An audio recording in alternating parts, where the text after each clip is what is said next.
শুনেছি আমরা পাপ নাকি বাপকেও ছাড়ে না, এরকম একটি ঘটনা শেখ হাসিনা সম্পর্কে আজকে এটাই একটা পাপের ফসল বলে আমরা মনে করতে পারি। আজকে এই দুইজনের অবস্থা, সভানেত্রী এবং সাধারণ সম্পাদক একই সাথে দুইজনের নিউজটি কিন্তু আজকে ভাইরাল হয়েছে সোশ্যাল মিডিয়ায়। শেখ হাসিনা মুমূর্ষু অবস্থায় ভারতের একটি আপনার হাসপাতালে চিকিৎসাধীন আছেন। ওবায়দুল কাদেরও যখন সময় হার্ট অ্যাটাক করে মারা যেতে পারে, বদলুক তো এমনিতেই শরীর খারাপ, বুঝছেন। শেখ হাসিনা হয়তো আর জীবিত নেই, তিনি মৃত্যুবরণ করেছেন। ইন্না লিল্লাহি ওয়া ইন্না ইলাইহি রাজিউন। আওয়ামী লীগের সভাপতি শেখ হাসিনা কিছুক্ষণ আগে মারা গেছেন। এখন ব্রেকিং নিউজ হচ্ছে, কোনো অনলাইনে ইতিমধ্যে এসেছে।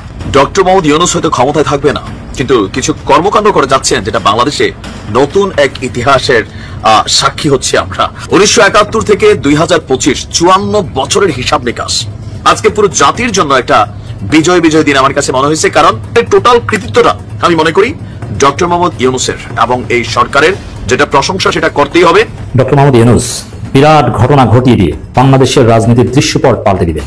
কঠিন ঘোষণা প্রফেসর ইউনূসের। মোদির সামনে বিপদ, এবং দুইটা কেসে মোদি ইন্টারন্যাশনালি ফেসে যেতে পারেন। একটা হচ্ছে সামাজিক যোগাযোগ মাধ্যমে আবারও বোমা ফাটালেন হাসনাত আব্দুল্লাহ, এবার তিনি আরেকটা বোমা ফাটালেন। আর যখন এটা ডিপ স্টেট, তখন খেলাটা অনেক গভীরে। তারপরে আমি প্রশ্ন রেখে যাচ্ছি, ফ্যাসিস্ট সরকারের 12-14 বছরের গড়া প্রশাসনের প্রতি কেন বিএনপি জামাতের কনফিডেন্স? ফ্যাসিস্ট সরকারের প্রশাসন দিয়ে যদি নির্বাচন হয় তাদের উপর আস্থা কেন? তাহলে কি প্রশাসন কোনো পার্থক্য খুঁজে পায় না? বাংলাদেশের সঙ্গে বাণিজ্য যুদ্ধে জড়াতে চায় না ভারত। ভারত থেকে বেশ কিছু পণ্য বাংলাদেশে প্রবেশের ব্যাপারে বাংলাদেশ। দর্শক, অবশেষে যেই ঘটনাটি আজকে আপনাদেরকে শোনাবো কিংবা বিস্তারিত ভিডিওতে দেখাবো, সেটি দেখলে রীতিমতো অবাক হতে পারেন আপনিও। এমন একটি ঘটনা ঘটেছে যেটি শুনলে চমকে ওঠার মতো। ভারতেই নাকি আওয়ামী লীগের সর্বশেষ সমাধি হয়েছে। শেখ হাসিনা ও ওবায়দুল কাদেরের মৃত্যুর ঘটনা এরই মধ্যে সোশ্যাল মিডিয়াতে ভেসে উঠে এসেছে। তাহলে কি সত্যি আওয়ামী লীগ চিরদিনের জন্য শেষ হয়ে যাবে? যদি ওবায়দুল কাদের কিংবা শেখ হাসিনার মৃত্যু হয়, তাহলে কি হতে পারে আওয়ামী লীগের কপালে?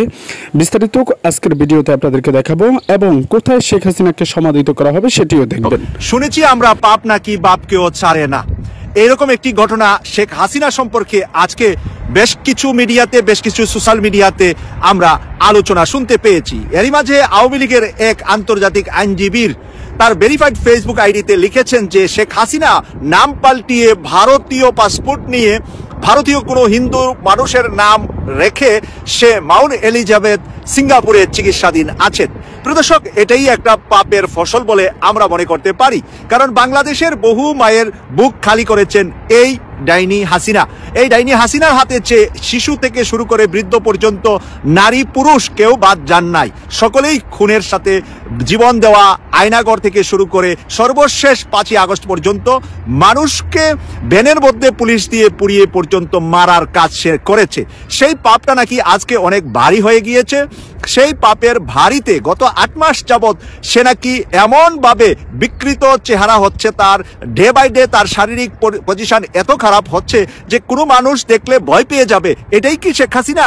এটাই কি প্রধানমন্ত্রী শেখ হাসিনা, যাকে 5ই আগস্ট সর্বশেষ আমরা ভিডিওতে, টেলিভিশনে, মিডিয়াতে দেখতে পেয়েছিলাম? এরপর থেকে যত বক্তব্য সে দিয়েছে তার দলীয় ফোরামে, বিভিন্ন দেশের নেতাকর্মীদের সাথে, বাংলাদেশের বিভিন্ন নেতাকর্মীদের সাথে যত মিটিং করেছে, কখনো তার চেহারা দেখান নাই। সে সবসময় অডিওতে গ্রুপে কথা বলেছেন, অডিওতে মিটিং করেছেন, ভিডিওতে মিটিং করেন নাই।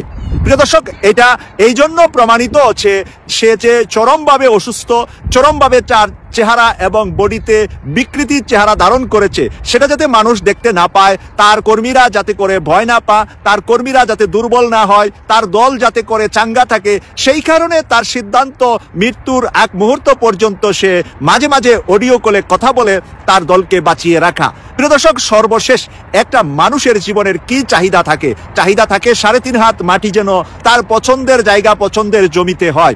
প্রধানমন্ত্রী থাকা অবস্থায় তার অহংকার তো ছিল আকাশচুম্বী। আজকে হয়তোবা সে ভাবছে, সে চিন্তা করছে তার দল যদি চাঙ্গা থাকে, তার মৃত্যু সিঙ্গাপুরে হোক আর ভারতে হোক, তার লাশটা যেন বাংলাদেশে এসে টঙ্গিপাড়া তার বাবার কবরের পাশে দাফন হয়। ইতিহাসে যেন সে থেকে যা শেখ মুজিবের মেয়ে শেখ হাসিনা এবং তার দলীয় নেতাকর্মীরা যাতে করে তার কবরের কাছে যেতে পারে, ফুল দিতে পারে, বা যেই ধরনের ফাতেহা পাঠ করে বা যেই ধরনের কবর জিয়ারত করে তা যেন করতে পারে। এই জন্য তার দলকে বাঁচিয়ে রাখার জন্য সর্বাত্মক চেষ্টা সে করে যাচ্ছে। কিন্তু ফেস কেন হচ্ছে দেখাচ্ছে না, এই কথার সাথে আজকে সিঙ্গাপুর মাউন্ট এলিজাবেথে গিয়েছে কি গিয়েছে না এই বিষয়টা কিন্তু 100% শিওর না। এই কথাটা বিভিন্নভাবে আলোচনা হচ্ছে বিভিন্ন সোশ্যাল মিডিয়ায়। প্রিয় দর্শক, কিন্তু আমরা যতটুকু জানতে পেরেছি দিল্লির একটি হাসপাতালে সে চিকিৎসাধীন আছে। দিল্লির হাসপাতালে সে চিকিৎসার সুযোগ পেয়েছে একজন দিল্লি বা ভারতীয় নাগরিকের মতো। তার জন্য কোনো স্পেশাল মেডিকেল টিম নাই, তার জন্য কোনো পার্সোনাল ডাক্তার নাই। প্রিয় দর্শক, এই কথাটা বলা বাহুল্য হচ্ছে বাংলাদেশে যখন সে প্রধানমন্ত্রী ছিল, বাংলাদেশে যারা বিরোধী দলীয় নেতাও আছে তাদের কিন্তু পার্সোনাল ডাক্তার আছে। আমরা দেখেছি বিভিন্ন সময় শেখ হাসিনা অথবা বেগম খালেদা জিয়া অথবা জেনারেল এরশাদ সহ তাদের জন্য মেডিকেল বোর্ড বসেছে। মেডিকেল বোর্ড বসে সিদ্ধান্ত নিয়েছে কখন কি চিকিৎসা দিতে হবে। এই ধরনের ব্যবস্থাপনাটা শেখ হাসিনা বাংলাদেশে 5ই আগস্ট পর্যন্ত পেয়েছে, কিন্তু দিল্লি যাওয়ার পরে এই ধরনের কোনো ব্যবস্থা বা সুযোগ সে পাচ্ছে না। না পাওয়ার কারণে ডে বাই ডে তার অবস্থা খারাপ হচ্ছে। কারণ এই বয়সে এই সময়ে অনেক রোগ জীবাণু মানুষের শরীরে বার্ধক্য কারণে অনেক কিছুই চলে আসে, অনেক হেলথের অবস্থাটা দুর্বল হয়ে পড়ে, শারীরিক অবস্থাটা দুর্বল হওয়ার কারণে অনেক কিছুই মানুষের শরীরে ড্যামেজ হতে থাকে। 20 বছর বয়সে আপনি আমি যাচ্ছিলাম, 40-এ এসে তা নাই, 40-এর পরে 60 গেলে আবার তা থাকবে না। এর উপরে যত যাবে ততই মানুষের শরীরে বিভিন্ন ধরনের সমস্যা তৈরি হবে। কিন্তু শেখ হাসিনা সেই সুচিকিৎসা না পাওয়ার কারণে আজকে সে দুকে দুকে মরছে দিল্লির এই নরেন্দ্র মোদী দেওয়া এই বাসা বাড়িতে। প্রিয় দর্শক, এরই পাশাপাশি আরেকটি খবর আসছে কলকাতা থেকে। কলকাতাতে বর্তমান সময়ে আওয়ামী লীগের মহাসচিব সাধারণ সম্পাদক কাউয়া কাদের, যাকে উবাইদুল কাদেরের নামের পরিবর্তে মানুষ কাউয়া নাম দিয়েছিলেন, সেই কাদের অ্যাপোলো হাসপাতালে ভর্তি আছে কলকাতায়। কলকাতার অ্যাপোলো হাসপাতালে সে চিকিৎসাধীন আছে। ভারতে যাওয়ার পরে প্রথম দিকে সে ছাত্রলীগের সভাপতি সেক্রেটারিকে নিয়ে ভারতে গিয়েছে বলে এমন একটা সংবাদ আমরা পেয়েছিলাম।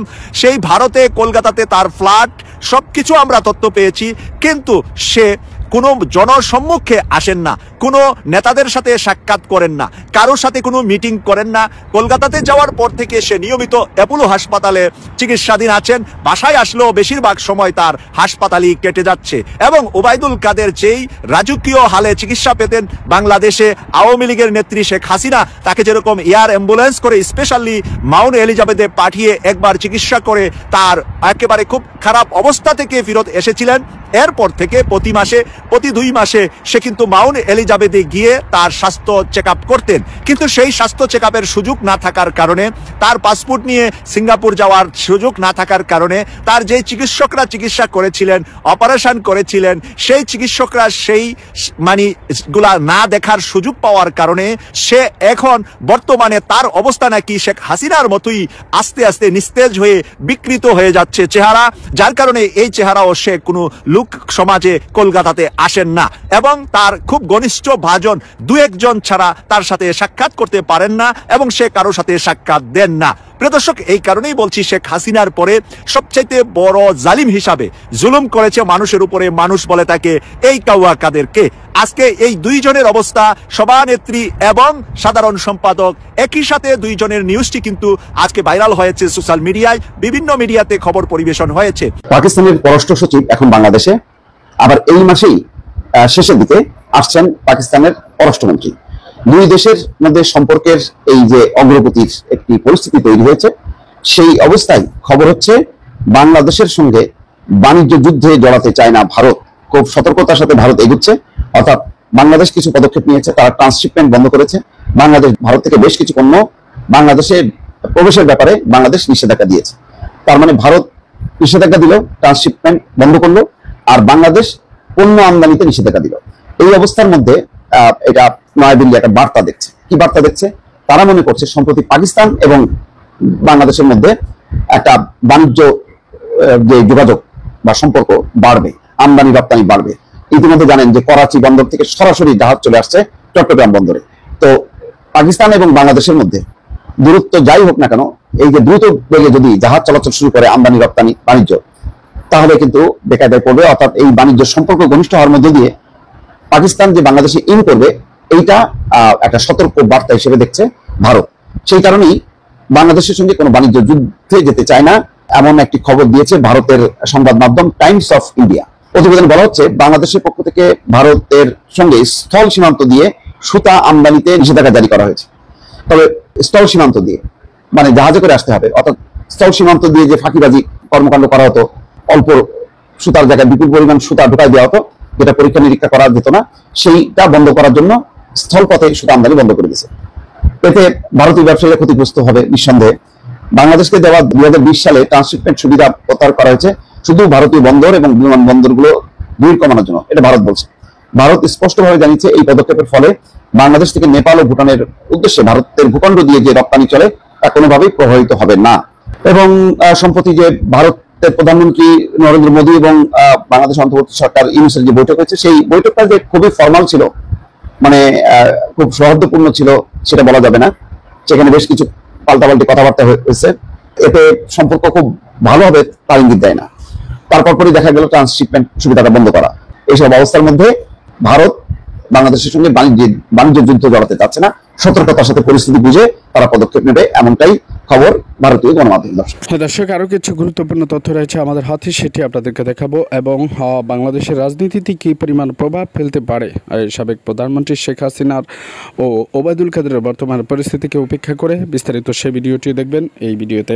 দর্শক, এরকম নিত্য নতুন ভিডিও পেতে চ্যানেলটিকে সাবস্ক্রাইব করে পাশে রাখা বেল বাটনটি অন করে দিবেন, তাহলে প্রত্যেক মুহূর্তের আপডেট নিউজগুলো পৌঁছে যাবে আপনাদের কাছে। তো চলুন দর্শক, একের পর এক ভিডিও বিস্তারিত। বেনজির সাহেব বলে গেছিল যে প্রশাসন বলে পুলিশে 90% এখনো আওয়ামী লীগ, এবং জামাত ইসলাম বলি, বিএনপি বলি, তারা বারবার বলে আসছে ফ্যাসিস্ট সরকারের প্রশাসন এর পরিবর্তন করতে হবে।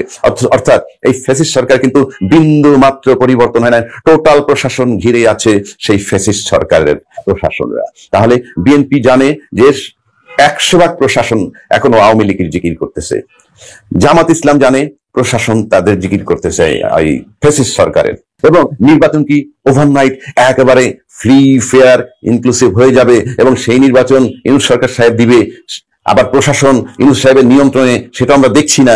সবকিছু মিলে একটা প্রশ্ন আমার কাছে মারাত্মক ভাবে দানা বাঁধতেছে যে যেই প্রশাসন আওয়ামী লীগ ফ্যাসিস্ট সরকারের 100% প্রশাসন আওয়ামী লীগের, এবং যেটা বিএনপি, জামাত এবং সমস্ত দল রাজনৈতিকভাবে বিশ্বাস করে যে এই প্রশাসন টোটালটা আওয়ামী লীগের স্বৈরাচারের দোসর। এবং আমরা দেখতে পাচ্ছি ইতিমধ্যে বাংলাদেশের বড় মাপের ব্যক্তি প্রশাসনের মধ্যে যারা আছে বা রাষ্ট্রীয় বড় চাকরিতে আছেন, তারা পর্যন্ত ইনক্লুসিভ নির্বাচন চেয়েছেন, এবং ফ্যাসিস্ট সরকারের রাষ্ট্রপতি বহাল তবিয়তে আছে, সংবিধান সংস্কার এখনো চূড়ান্ত হয়নি। ঠিক এই অবস্থায় নির্বাচন দিলে, এই যেহেতু নির্বাচন কমিশনের কোনো প্রশাসন নাই, নির্বাচনের সময় এই টোটাল প্রশাসনটাই তাদের অধীনস্থ থাকবে। সেক্ষেত্রে ইনক্লুসিভ নির্বাচন হলে প্রশাসন কেন আওয়ামী লীগের পক্ষে যাবে না, কিংবা ইনক্লুসিভ নির্বাচন হলে কেন এই প্রশাসন একেবারে নিরপেক্ষ হবে? এই আস্থা কেন জামাত ইসলাম বলি বা বিএনপি বলি অন্যান্য রাজনৈতিক দলের আসলো? এটা আমার প্রশ্ন। কাজী স্বৈরাচার সরকারের সেই প্রশাসন, যেই প্রশাসন 12-14 বছর যাবৎ এই দেশের মানুষকে নির্যাতন করেছে, ফ্যাসিস্ট সরকারের পক্ষে আয়নাঘরে রেখেছে, গুম খুন সব করেছে, এবং তাকে পাশ করানোর জন্য একাগ্র চিত্তে কাজ করেছে, সেই প্রশাসনের উপরে, সেই প্রশাসনের অধীনে বিএনপি জামাত নির্বাচনে যেতে চাচ্ছে, এটার রহস্যটা কি? এটা আমার একটা প্রশ্ন। কেননা নির্বাচনে, আগামী নির্বাচনে কোনো সন্দেহ নাই বিএনপি জয়লাভ করবে। বিএনপি যদি জয়লাভ করে তাহলে দেখা যাবে যে বিএনপির বিজয় নিশ্চিত করবে যে প্রশাসন সঠিক কাজ করেছে। আর যদি কোনো ব্যত্যয় ঘটায় ইনক্লুসিভ নির্বাচন হয়, সেক্ষেত্রে যদি জামাত, আওয়ামী লীগ তারাও নির্বাচনের মাঠে থাকে, তাইলে ফলাফল কেমন হবে আমি জানি না। কিন্তু ফলাফলটা যদি যতটুকু বিএনপির পক্ষে হওয়া উচিত সেটা যদি না হয়, তাহলে কোশ্চেন মার্ক আসবে। তারপরে আমি প্রশ্ন রেখে যাচ্ছি, ফ্যাসিস্ট সরকারের 12-14 বছরের গড়া প্রশাসনের প্রতি কেন বিএনপি জামাতের কনফিডেন্স যে নির্বাচন হইলে প্রশাসনিক ভাবে তাদের বিরুদ্ধে যাবে না, কিংবা নিরপেক্ষ থেকে তাদের পক্ষপাতিত্ব করবে? মানে আমার সোজা কথা হইলো, ফ্যাসিস্ট সরকারের প্রশাসন দিয়ে যদি নির্বাচন হয় তাদের উপরে আস্থা কেন? তাহলে কি প্রশাসন কোনো পার্থক্য খুঁজে পায় না? যারা নির্বাচন চাচ্ছেন বা পতিত যারা হইছেন তাদের ভিতরে কি প্রশাসন পার্থক্য খুঁজে পান না? নাকি পতিত সরকার এবং এখন যে রাজনৈতিক দল, যেগুলো বড় দল আছে যারা নির্বাচন বলতেছেন, নির্বাচন চাচ্ছেন, তারা কি একই কাতারের হচ্ছেন কিনা? এই প্রশ্নগুলা আমি রেখে গেলাম। কিন্তু আমি ব্যক্তিগতভাবে যদি মনে করি, আমি যে অতীত ইতিহাস বাংলাদেশের দেখেছি, তাতে যে নির্বাচন, তাতে এই প্রশাসনের উপরে বিশ্বাস করার কোনো কারণ নাই। তারপরেও যারা বিশ্বাস করবেন তারা নিশ্চয়ই প্রশাসনের কাছে, পতিত সরকার আর যারা আমরা বিশ্বাস করতেছে যে সমস্ত রাজনৈতিক দল, তাদের ভিতরে কি তাহলে কোনো পার্থক্য নেই?